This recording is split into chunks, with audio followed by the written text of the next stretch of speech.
The loudest piece of evidence in the Blake Lively-Justin Baldoni dispute isn't a trailer, a press interview, or a leaked set story. It's a letter, a formal submission to the Producers Guild of America, recently unsealed, unredacted, and detailed enough to read like a production log written in real time.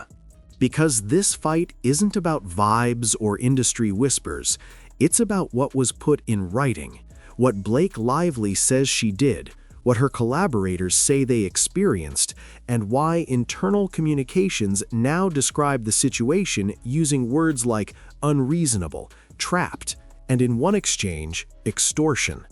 The letter begins with urgency.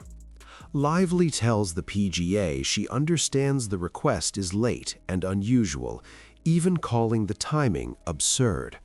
But she says the project means more to me than anything I've done in my 20-year career, and asks the Guild to review her contributions before final credit decisions are locked. Then the document shifts from appeal to inventory. Her central claim is broad. She states she worked across every phase of the film: development, pre-production, production, post-production, and marketing. And the details are extensive. In development and pre-production, she writes that she helped push for a location change, identified and brought on freelance crew, reviewed and adjusted production design for key environments, and gave input on character visuals, props, and floral design. She describes personally sourcing vendors through social media outreach and reviewing large volumes of casting tapes. According to the letter, she also helped reshape a specific supporting role after multiple actors declined the part, suggested a new performer, and participated in script revisions tied to both character and logistical concerns. She references involvement in scheduling, weather planning, budget considerations, and production problem-solving. One notable claim, she advocated for the studio to consider a PG-13 rating instead of an R, arguing it would expand the film's commercial reach. By the time the film moved into production, Lively describes her role as daily and hands-on. She writes that she was involved in managing schedule and budget pressures, troubleshooting on-set issues, and helping navigate what she calls ongoing politics and HR-related concerns. She characterizes herself as a constant liaison between departments and describes a close working partnership with the director on both creative and operational decisions. The letter also states she helped hire intimacy coordinators and body doubles and participated in planning and blocking related scenes. In post-production, the tone becomes more personal. Lively writes that since April, she has been working a minimum of 10 hours per day, with multiple days reaching 22 hours. She says she has been sleeping between 1.5 and 3 hours a night, and acknowledges the schedule may sound extreme, adding that others could verify the workload. Her involvement, she says, included ongoing editorial oversight and daily participation in creative decisions through the finishing process. The document then extends her role into marketing and release strategy. She describes frequent communication with Sony's marketing and publicity teams, sometimes multiple times a day, along with coordination with international and digital divisions.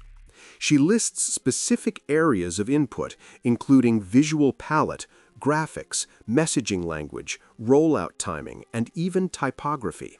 One high-profile claim included in the letter is that she personally helped secure Taylor Swift's participation in the promotional campaign. Near the end, Lively addresses a potential gap.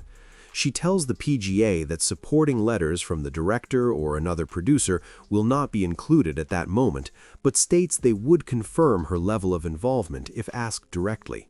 On its own, the document reads like a case for significant operational authority, not just creative input, but sustained influence across departments. But as the credit process unfolded, Internal communications from director Justin Baldoni and producer Jamie Heath began telling a different story. In messages later included in legal materials, Baldoni and Heath discuss the push for PGA recognition in blunt terms. The request is described as unreasonable and cold-hearted. In one exchange, the situation is framed as the project being taken from Baldoni creatively and operationally due to the extortion of Blake Lively. The documents clarify they were not alleging literal criminal coercion. Instead, the explanation focuses on pressure and leverage within the production environment. According to the messages, the team felt they had limited room to resist. The film was already deep into production. Sony had financial and distribution commitments in place, and escalating conflict risked delays or broader disruption. In that context, they describe agreeing to certain demands in order to keep the project moving. One message states they felt trapped. Another claims Lively continues to hold a threat over our heads, adding that when they attempted to hold a line, the pressure would increase until they ultimately folded. The tone reads less like routine credit negotiation and more like a working relationship under strain. Separate internal reactions from the studio side, add another layer. In one private exchange, a participant expresses surprise at the outcome, writing they can't believe they caved on the producer credit. Other discussions reference ongoing requests related to credit placement and order, and at least one internal description reportedly characterizes the situation as insanity. These were not public statements or press positions.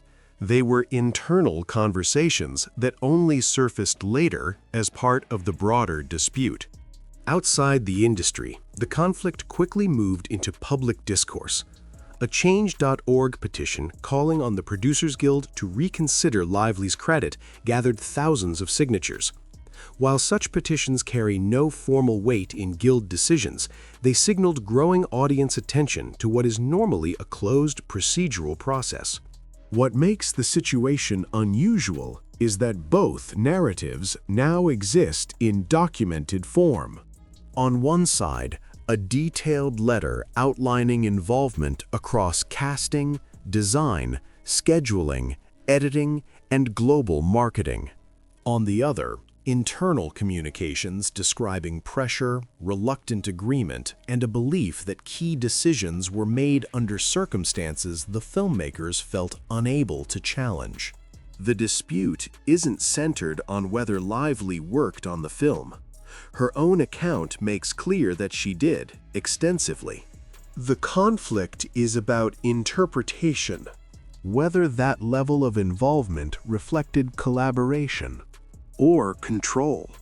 Because the real question behind the PGA fight isn't just who earned a credit, it's who, by the end of production, was actually running the movie.